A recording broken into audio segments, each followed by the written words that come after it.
Bon, tout d'abord, je vais dire bonjour à tous nos auditeurs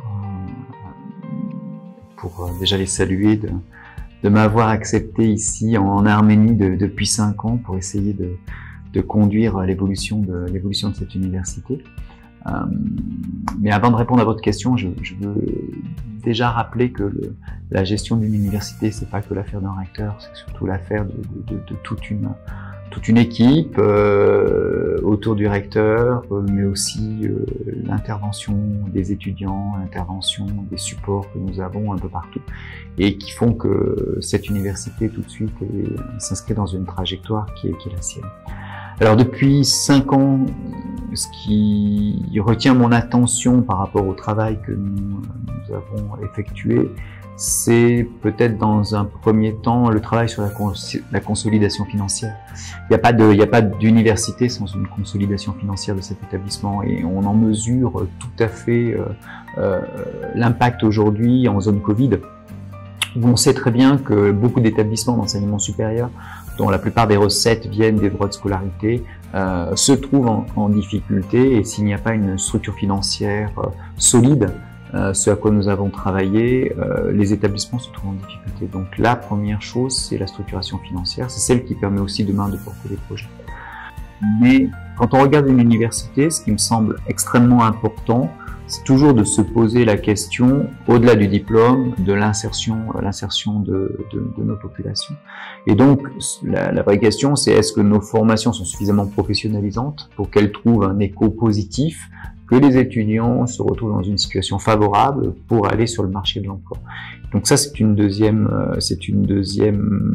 voie que nous avons beaucoup regardée, qu'on a essayé de formaliser à travers le service des enquêtes d'insertion. Cet axe-là est très important. Il permet d'avoir une mesure objective en amont et en aval, et là pour le coup c'est en aval, en tout cas de la perception sur le marché de l'université. Le troisième axe qui me semble important et sur lequel on a beaucoup travaillé, c'est l'ouverture de la filière de mathématiques et d'informatique appliquée.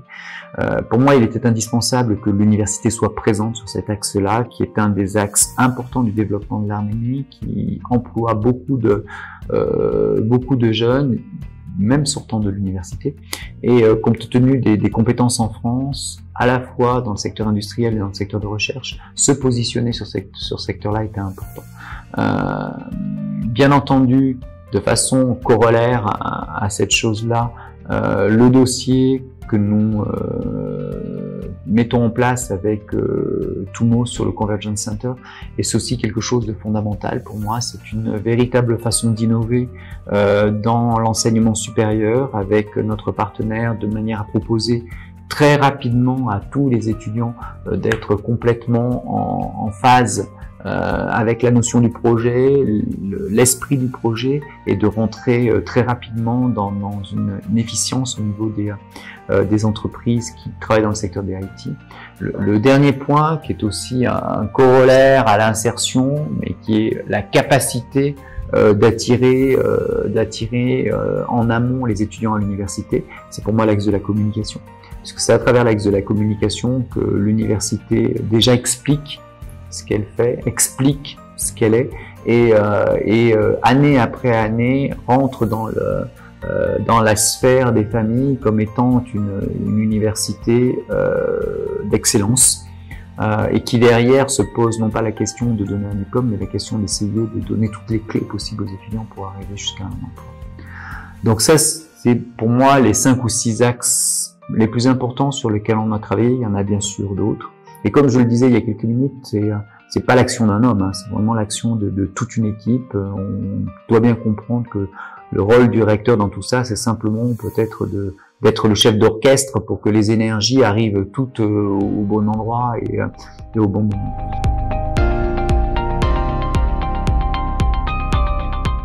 Alors, bien sûr, il ne m'appartient pas tout de suite de définir quels vont être les futurs axes de travail de cette université. Je crois que le prochain recteur, le professeur Bertrand Venard, qui va arriver dans quelques semaines, aura sa feuille de route, devra lui-même se constituer sa feuille de route. Ce qui me semble quand même important, et en tant que que recteur tout de suite, je peux au moins donner mon impression dessus. La première chose, c'est de continuer à travailler sur nos infrastructures. Nous avons une projection de croissance importante des effectifs dans cette université, et la question de l'infrastructure va forcément se poser à travers ce que nous réalisons déjà sur le projet du Convergence Center, à travers ce que nous devons également réaliser sur les autres phases d'extension de l'université. Donc ça, pour les 5 prochaines années, c'est évident que c'est un dossier qui est important.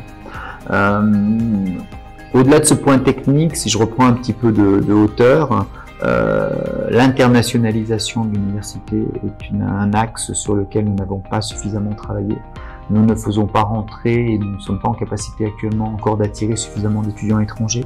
Une véritable université devrait pouvoir avoir, comme celle de l'UFAR, 10 à 15% de ces étudiants qui viennent d'autres pays, d'autres cultures, et on est extrêmement riche de nos différences, et on mesure aussi la qualité d'une université dans sa capacité à attirer au-delà des frontières naturelles du pays. Donc ça, c'est un dossier qui est important. Je sais que le prochain recteur a une véritable culture internationale. Il a résidé dans de nombreux pays. Il a une vue qui est une vue large et devra apporter, et il apportera, je suis sûr, toute son expertise et son expérience sur ce sujet.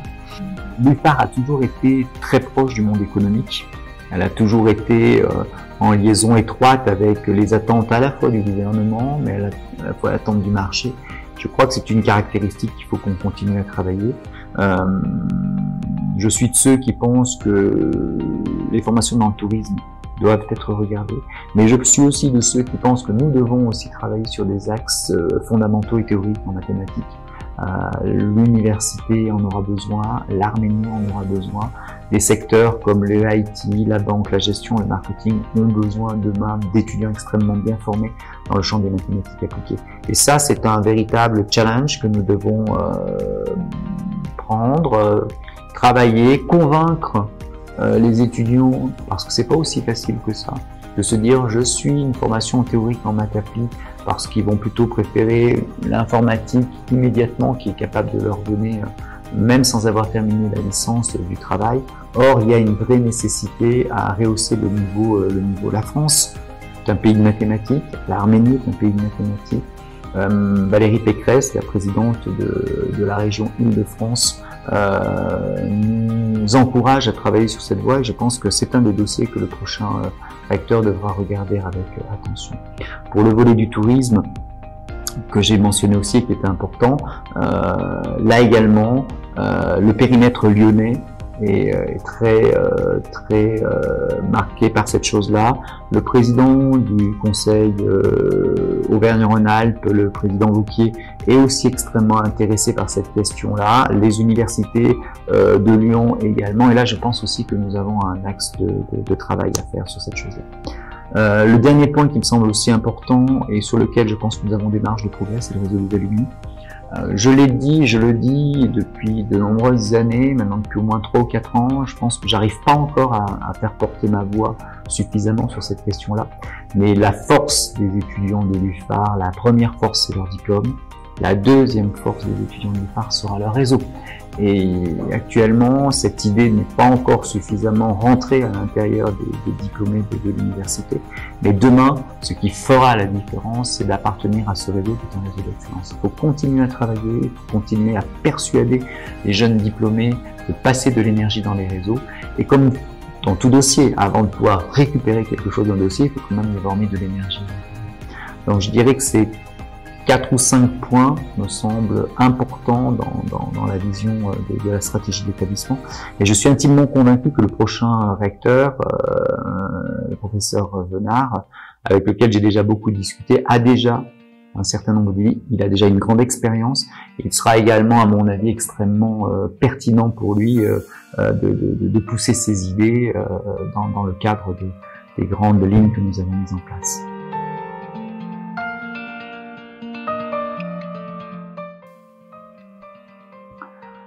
Alors, pour répondre à la question du défi d'un travail d'un recteur, c'est jamais une réponse, à mon avis, ni simple, ni complètement exhaustive.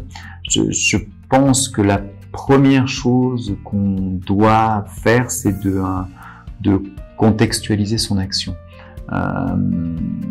quand vous êtes un recteur, quand vous arrivez dans une institution, vous êtes de passage dans cette institution, j'aime bien reprendre l'esprit des lois de Montesquieu, hein, qui a formalisé ce genre de choses-là, et votre action dans cette institution, au service de l'institution, elle doit forcément se contextualiser.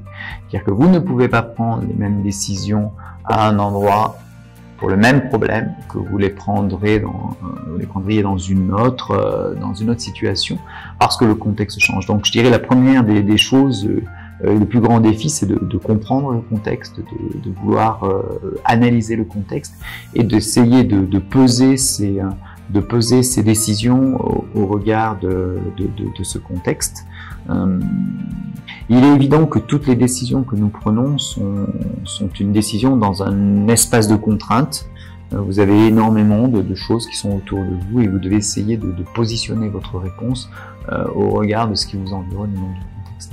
Le deuxième défi qu'on attend d'un recteur, c'est à mon avis la capacité à se projeter, la capacité à essayer de réfléchir et de voir loin, sans que ce soit un siècle, mais au moins à 4 ou 5 ans, essayer de tirer l'établissement et d'amener l'établissement dans des lignes sur 4 ou 5 ans qui semblent, en tout cas qui sont des durées compatibles à des mandats. Et ça, c'est une chose qui est pas si facile que ça en Arménie, parce que les gens ont plutôt l'habitude de travailler un peu au jour le jour, et non pas à des laps de temps aussi longs. Et c'est vraiment ce qu'on attend d'un recteur. Un recteur, il doit donner des grandes lignes. Il ne sait pas s'il va y arriver, on ne sait jamais si on va y arriver. Mais on doit essayer de donner des grandes lignes et de maintenir une pression dans les axes qu'on a définis. Ensuite, je pense que ce qui est important, surtout ici en Arménie, c'est d'être proche de ses étudiants et de ses équipes.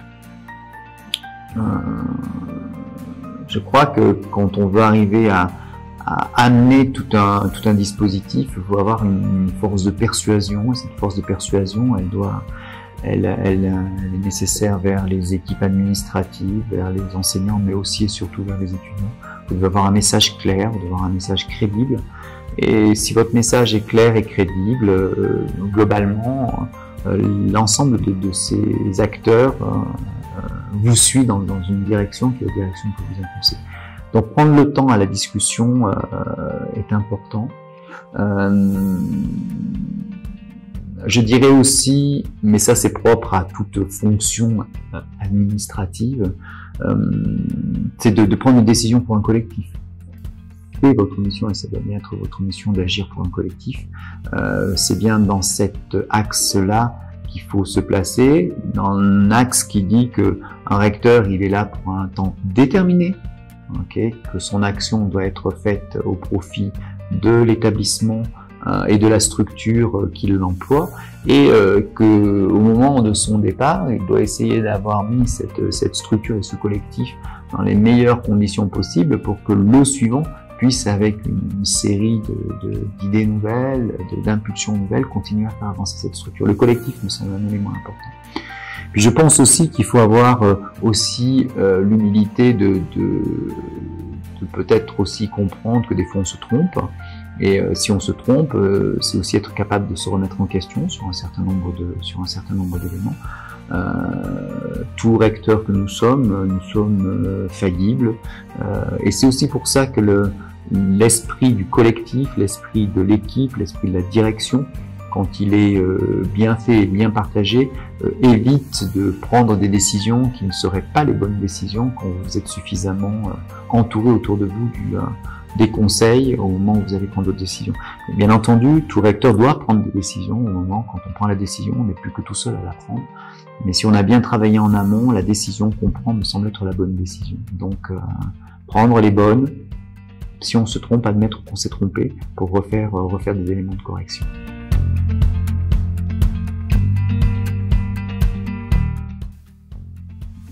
Alors le souvenir le plus marquant de l'UFAR, j'en ai beaucoup de souvenirs. J'ai beaucoup de souvenirs, forcément.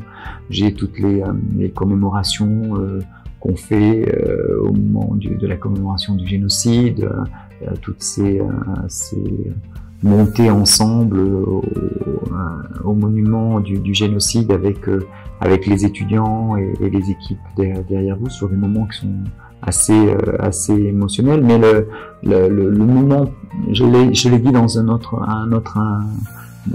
à d'autres lieux, les deux moments les plus importants quand même pour moi étaient la guerre des 4 jours et la Révolution. C'est des moments qui sont importants tout simplement parce que vous vivez des instants extrêmement denses, extrêmement chargés d'une énergie, où vous voyez une jeunesse qui est quand même la base de cette nation. Nation toujours bâtie sur sa jeunesse, qui se mobilise pour des causes qui sont des causes extrêmement importantes: l'intégrité d'une nation, un changement de régime. C'est des moments qui sont extrêmement importants. Et en tant que recteur, quand vous avez autour de vous 1000 personnes qui sont dans cet état d'esprit, vous devez à la fois garder votre calme, vous devez à la fois être capable de les écouter, vous devez être à la fois capable de donner un certain nombre de conseils. Vous êtes forcément inquiet de tout ce qui peut se passer, d'une intégrité physique, d'une arrestation, d'une mort au front. Et ces moments-là sont des moments où vous les vivez avec une intensité qui vous marque à tout jamais.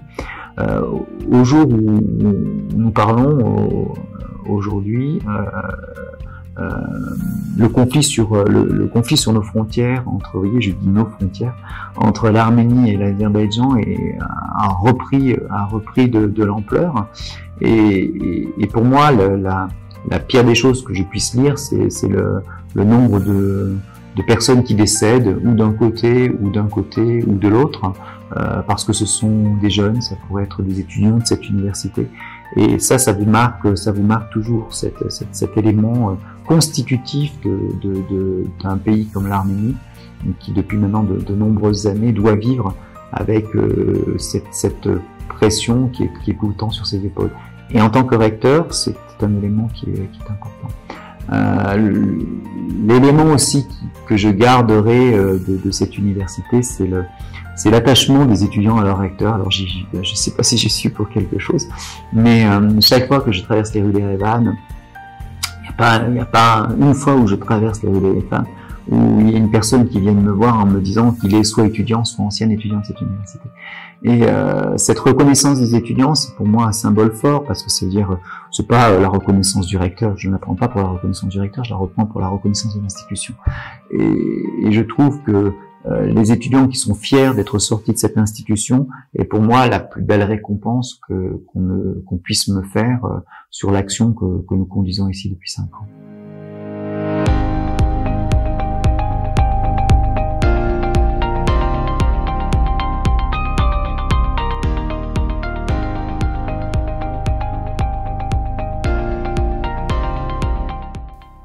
Alors, être fonctionnaire, alors déjà fonctionnaire, ça veut dire être un représentant de l'État français, en tout cas avec une charge d'administration d'une institution. En Arménie, qu'est-ce que je vois comme difficulté? Je vais dire que c'est à la fois facile, forcément, et difficile. Je dirais que pour moi, la première règle, c'est à la fois d'apporter ses compétences et ses connaissances. C'est pour ça qu'on vous choisit. Si on m'a choisi pour venir diriger l'université française, c'est qu'on a considéré que je peux avoir quelques compétences et quelques connaissances sur cette chose-là. Mais on ne peut pas arriver à l'étranger sans avoir fait l'effort nécessaire de la contextualisation. Je reste convaincu que la seule voie de réussite est d'essayer de mettre ses compétences et ses connaissances dans un cadre donné. Et ce cadre donné, c'est forcément l'ensemble des champs de contraintes de l'endroit où vous êtes. Donc, quand vous arrivez, je crois qu'il faut avoir l'humilité d'abord de prendre le temps de comprendre l'endroit où vous êtes, de comprendre la façon dont les gens réagissent, de comprendre la façon dont l'écosystème va réagir, vos relations avec les représentants locaux, du gouvernement et des administrations. Et si vous ne faites pas cet effort-là, vous allez vous épuiser et vous n'allez pas comprendre que les résultats que vous escomptiez ne soient pas présents. Donc la contextualisation me semble être le point le plus important. Être en capacité de mener son action en ayant pris le temps d'analyser quels sont les éléments importants, les facteurs essentiels de l'endroit où vous êtes. Je dirais que c'est peut-être pour moi le point le plus important. C'est pas forcément difficile, mais ça nécessite de prendre le temps d'écouter, de prendre le temps de comprendre comment les clés de réaction de votre entourage, ou en tout cas de votre écosystème, sont et vont fonctionner. Si vous avez compris cet espace-là, alors à ce moment-là, vous pouvez canaliser votre action et essayer d'avoir la meilleure efficacité sur l'action que vous allez faire. Donc, comprendre l'autre, il faut faire un effort pour comprendre l'autre. Après, si vous m'avez dit trois mots, ça va être plutôt 3 phrases. D'abord la richesse humaine.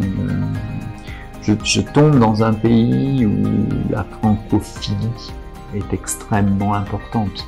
La deuxième expérience ou la deuxième phrase qui me vient à l'esprit, c'est d'avoir mis beaucoup d'énergie dans l'action qu'on a menée depuis 5 ans. On a passé beaucoup de temps, on a mis en route de nombreux projets, on a essayé d'impulser beaucoup d'énergie à beaucoup d'endroits. Comme dans tout système, si vous mettez pas de l'énergie dans votre système, le système ne peut pas bouger. Donc c'est important et c'est aussi notre rôle de mettre toute cette énergie. Mais ce que j'ai aussi comme sentiment, c'est le sentiment d'avoir énormément reçu. On a mis de l'énergie, mais je pense que j'ai reçu peut-être 100 fois l'énergie que j'ai mis à travers toute la bienveillance de la population et des alumni, des étudiants, du personnel, et surtout l'image que maintenant cette université renvoie d'elle-même, étant une université qui se veut exigeante. Mais l'exigence est quelque chose qui est important et qui derrière se bat pour essayer de donner le meilleur à ses étudiants. Donc nous avons mis beaucoup d'énergie, mais nous avons reçu aussi énormément, et j'ai reçu énormément, ça c'est clair. On va jouer un jeu de mots. À quoi pensez-vous quand je dis Arménie? Arménie, Ararat. France. Liberté, égalité. Arménien. Exigeant. Français. Alors, je pense qu'on peut dire arménien alors aussi. UFAR. Avenir. Étudiant. Travail. Nécessaire. Diplôme. Juste une étape. Professionnel. Obligation. Humour. Innovation. Francophonie. Une richesse. Haïti. Pour moi, c'est l'avenir. Europe. Un espace ouvert. Famille. C'est fondement. Archdemeray. Noyan Tapan. Je pense à Monsieur Yezegelian. UGAB. Fidélité. Amitié. Fil conducteur. Source d'inspiration. Source d'inspiration, c'est beaucoup donner pour respirer, recevoir.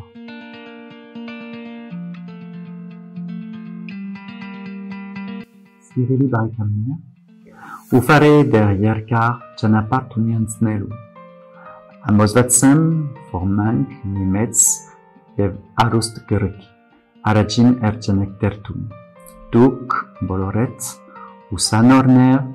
Czarnavanartner, Dasarosner Jev ans nakams boloret ais tersagosutian kartonernek.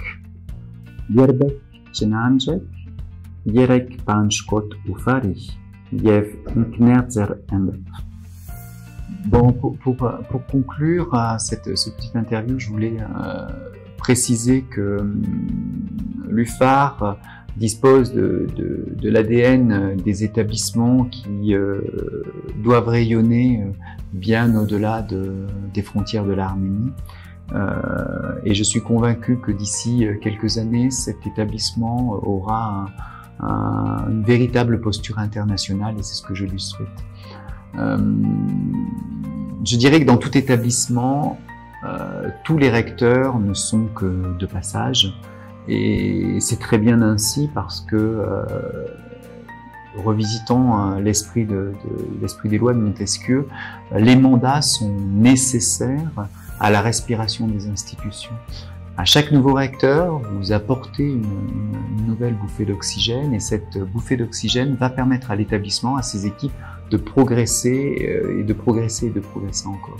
Et donc, après 5 années passées ici, je suis à la fois triste de terminer cette action de recteur, mais je suis aussi extrêmement content de savoir qu'un nouveau recteur arrive et poussera encore plus loin cet établissement.